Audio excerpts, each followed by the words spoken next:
Olá pessoal, tudo bem? Estamos na pílula 7 e é sobre regulação e liquidação de sinistro. Esse é um dos pontos de mais atenção na lei de seguros, tem gerado enorme discussão, inclusive por ser um tema absolutamente novo. Se nós olharmos para o Código Civil, nós não vamos encontrar hoje nada ali sobre regulação e liquidação de sinistro.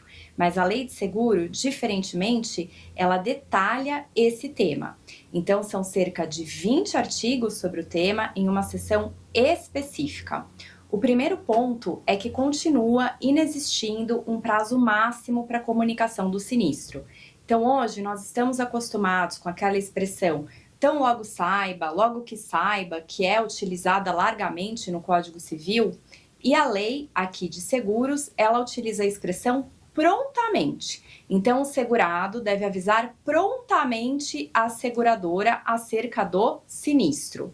Como nós vamos ver em uma pílula específica sobre prescrição, essa questão do prontamente ela é bastante relevante, porque vai sim ter uma mudança com relação ao prazo prescricional, que passa a ser então da data da recusa e não mais da data do sinistro. Então isso significa que se o segurado demorar para avisar e não se valer desse prontamente, nós poderíamos chegar ao absurdo de termos então pretensões imprescritíveis e não pode ser esse o objeto e a intenção do legislador. O fato é que a lei cria uma dinâmica relacionada às consequências desse descumprimento, com relação à falta do aviso que se dê de uma forma rápida, ou seja, prontamente. Então a lei, ela classifica ali esse descumprimento desse dever de informar prontamente em relação a dolo e em relação à culpa. Se for decorrente de dolo, o resultado é a perda da garantia. Se for decorrente de culpa, o resultado é a perda do direito ao recebimento da indenização, porém pelos danos decorrentes da omissão. E aí, muito provavelmente, vai ficar uma discussão sobre o que seriam esses danos decorrentes da omissão, ou seja, prova do prejuízo. E isso certamente gera o quê? Judicialização, na medida em que a lei apenas menciona a questão da perda decorrente desses danos oriundos da omissão. Então, vai caber à seguradora provar que esse atraso dessa questão prontamente gerou, portanto, algum tipo de prejuízo decorrente dessa omissão. E aí também tem uma outra novidade, porque mesmo nessa questão da dinâmica de ausência de comunicação, seja por dolo ou seja por culpa, a lei diz que essa questão da consequência, ela não tem aplicação se o interessado provar que a seguradora tomou ciência oportunamente do sinistro e das informações por outros meios. Então, nesse tocante, a gente pode se lembrar de alguns grandes sinistros midiáticos que aparecem ali na televisão e fica todo mundo no grupinho de zap, opa, de quem é o sinistro? Quem é a pólice? De qual é a seguradora envolvida? Então, esse artigo parece que veio para dizer que, nesses casos, independeria, então, desse aviso. Será que vai ser essa a interpretação jurisprudencial e doutrinária com relação a esse ponto desses grandes sinistros midiáticos, né? Hoje, por mais que seja noticiado, depende da reclamação formal por parte do segurado. Então, esse é um ponto aqui de atenção que não está muito claro como que a prática vai colocar na necessidade, inclusive, da formalização de aviso. Temos ainda algumas questões relacionadas a atribuições exclusivas da seguradora, sendo a questão da regulação e da liquidação. Pode existir ali uma certa discussão com relação à cláusula de claims control no resseguro, teremos também uma pílula específica de resseguro, mas não é esse o objetivo, retirar a liberdade, né? Aqui eu só tenho uma disposição dizendo, olha, quem precisa de fato regular e liquidar é a seguradora. Mas isso não deve ser interpretado no sentido de que claims control não existe mais. Não, né? Precisamos olhar para a lei com um pouco mais de liberdade ali, de criatividade, eu até diria, para tentar interpretar esses artigos. A dificuldade aqui é que a lei diz que a regulação e a liquidação, elas precisam ser simultâneas sempre que possível. E aí tem um ponto que é o seguinte, ora, se eu estou regulando para verificar a causa e entender se aquilo tem ou não cobertura, como que eu já vou fazer o pagamento, especialmente quando se fala em grandes sinistros? Então, essa questão da possibilidade de regulação e liquidação sempre que possível pode realmente ter uma certa dificuldade a depender do caso concreto. E aí existe uma dinâmica que protege bastante o segurado, por exemplo, com relação a dúvidas sobre critérios e fórmulas de cálculo, diz a lei, serão aqueles mais favoráveis ao segurado. Relatórios e documentos, diz a lei, que são comuns às partes, salvo os confidenciais, os documentos sigilosos.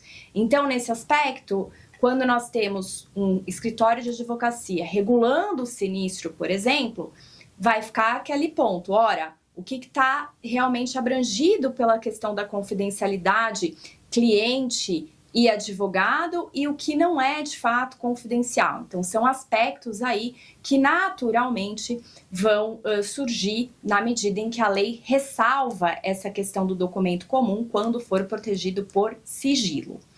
Uma das grandes inovações e um dos pontos que tem sido objeto de intenso debate é a questão do prazo para a recusa e para a liquidação. Então, existe aqui na legislação prazos máximos para a regulação e para a liquidação.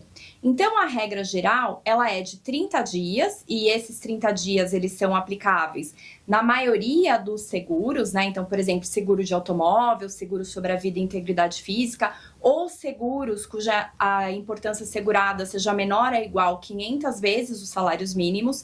E para sinistros mais complexos, nós temos uma regra de que esse prazo, então, ele pode ser de até 120 dias. Então, casos mais complexos, eu tenho a regra de até 120 dias. O que isso significa? Isso significa que é o único momento da lei em que o legislador faz ali uma segregação que, veja, não é a terminologia de seguros de grandes riscos versus seguros massificados. O que o legislador fala é seguros de maior complexidade. E isso não necessariamente está atrelado a esse valor, né? Então, eu posso ter ou um seguro de grandes riscos, eu posso ter um seguro que o valor ele seja menor do que esses 500 salários mínimos, mas que a questão da complexidade seja mais relevante. Então, não está claro como que vai ser esse tabelamento por parte do regulador dos 30 até os 120 dias para regular. Então, vai ser um ponto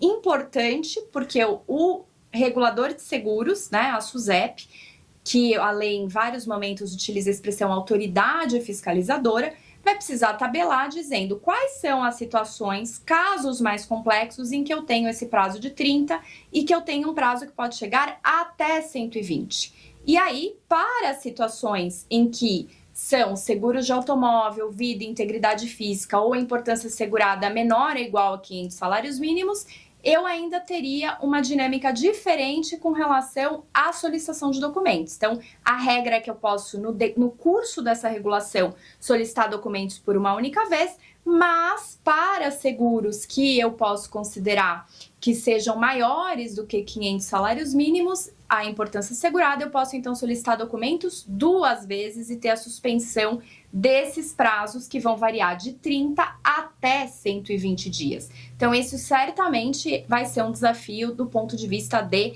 regulação de sinistro. O outro ponto é que a lei diz que é vedada a inovação, salvo se ocorridos fatos supervenientes. O que isso significa? Hoje é comum que em algumas cartas negativas a seguradora, ela encontrando ali um determinado motivo para negar, ela simplesmente nega e não vai mais a fundo em outras razões que ela poderia ir, né? Deixa isso para um segundo momento, o momento da judicialização, se ocorrer. Claro que tem seguradoras que já preferem ter uma negativa mais robusta, com todos os elementos, uma apuração mais detalhada. Mas no dia a dia tem sim ali um middle market que acaba tendo uma questão da negativa pautada aí em argumentos mais superficiais, se for encontrado um já com grande fundamento de uma forma mais bem elucidada. Quando a lei fala que é vedada a inovação, isso faz com que a seguradora precise, naquele momento da regulação, ter uma responsabilidade ainda maior. Então, não basta eu ir com profundidade em um único argumento forte. Eu preciso ir em todos os argumentos que podem sim corroborar a negativa, porque o legislador diz que é vedada a inovação, salvo se por fato superveniente. Tem uma discussão desse dispositivo, se isso eventualmente pode respingar em algum tipo de violação, em princípio de ampla defesa, mas o fato é que está na lei e que qualquer questão referente ali a eventual discussão sobre questões de violação à ampla defesa e a contraditório ainda também vão depender de interpretação. Então, é necessária uma cautela adicional no processo de regulação de sinistro. E ainda, no capítulo de regulação e liquidação, tem um ponto bastante relevante, que é a responsabilidade do regulador de sinistro. Então, é um player que até então não era tratado pelo legislador e que vem tratado de forma expressa pelo legislador. Então, é atribuída ao regulador uma responsabilidade solidária com relação à seguradora pela demora na apuração, por exemplo, das quantias que devem ser liberadas a esse segurado. Então, isso certamente vai ter um impacto, inclusive, no contrato de prestação de serviços entre a seguradora e o regulador de sinistro. Questão da remuneração também. Então, vem o legislador e coloca de forma expressa que a remuneração desse regulador de sinistro, ela não deve ser com base na economia da seguradora. Então, pontos esses que hoje não estão na lei e que passam, sim, a fazer parte da legislação. E para finalizar, no capítulo de regulação e liquidação de sinistro, nós temos ainda uma previsão nova referente à consequência se esses prazos de 30 até 120 não forem cumpridos. Quais seriam essas consequências? Além das consequências já conhecidas, como correção monetária, juros e até eventualmente uma indenização por perdas e danos, né? Então é comum a ação judicial falando, por exemplo, em questão de lucros cessantes, porque deixou de receber, deixou de ter um veículo reparado, enfim, isso de certo modo, né, aquele que responde pelo causador do dano já estaria ali, né, dirimido, mas a grande alteração aqui é a multa.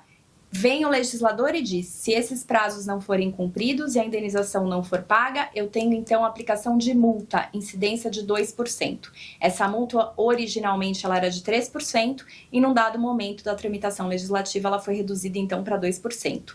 Então é um ponto que vai precisar ser de fato provisionado, porque até então não era colocado, não era mensurado. E, para além disso, existem muitas discussões aqui englobando o processo de regulação de sinistro no sentido do cuidado que a seguradora precisa ter aqui com relação ao cumprimento desses prazos, justamente para que não incida nessas consequências, especialmente em valores de multa, né? E quando a gente fala de grandes valores referentes a sinistros, isso pode sim gerar uma quantia ainda maior para fins de provisionamento. Então, são aspectos todos esses que vão certamente modificar a dinâmica do processo de regulação e de liquidação de sinistro e que podem sim gerar, inclusive, a judicialização, porque nem o próprio segurado tem interesse, muitas vezes, em apresentar todos os documentos já de cara na largada, já que eu tenho situações em que esses documentos eu só posso suspender a regulação por uma ou no máximo por 2 vezes. Às vezes nem o próprio segurado conseguiu se organizar ali para mandar todos os documentos. Então não vai fazer sentido que a seguradora simplesmente, para que não corra sob essas consequências, inclusive a questão de multa, negue de cara o sinistro, porque isso aumentaria inclusive a judicialização. Então são pontos esses que certamente vão precisar ser acomodados na legislação. E aqui destaco que o legislador coloca uma regra geral, mas não especifica por ramo, por questão referente a nicho. Então, a lei, ela não trata, por exemplo, de uma retomada de obra. Como é que fica uma questão de step-in? Como é que fica um seguro de crédito? Como é que fica um seguro de uma plataforma de petróleo? Enfim, situações de responsabilidade civil, produtos que dependem, por exemplo, de uma prova sobre se aquele produto geralmente criou ou não uma falha. Enfim, são situações que vão gerar exceções, e essas exceções elas vão precisar ser vistas com muita atenção para que essa disposição que está na seção específica de regulação e liquidação de sinistro, ela não seja vista como letra morta, mas por outro lado também ela não seja um impedimento para uma evolução do mercado, porque o processo de regulação e liquidação ele é fundamental para o pagamento da indenização securitária e para que todas as partes ali possam, de fato, participar e ter a sua conclusão do seu sinistro de uma forma justa, correta, evitando, então, a judicialização. Então, certamente é um ponto que merece toda a nossa atenção no processo de interpretação e de regulamentação da lei. Seguimos, obrigada, até a próxima, um grande abraço.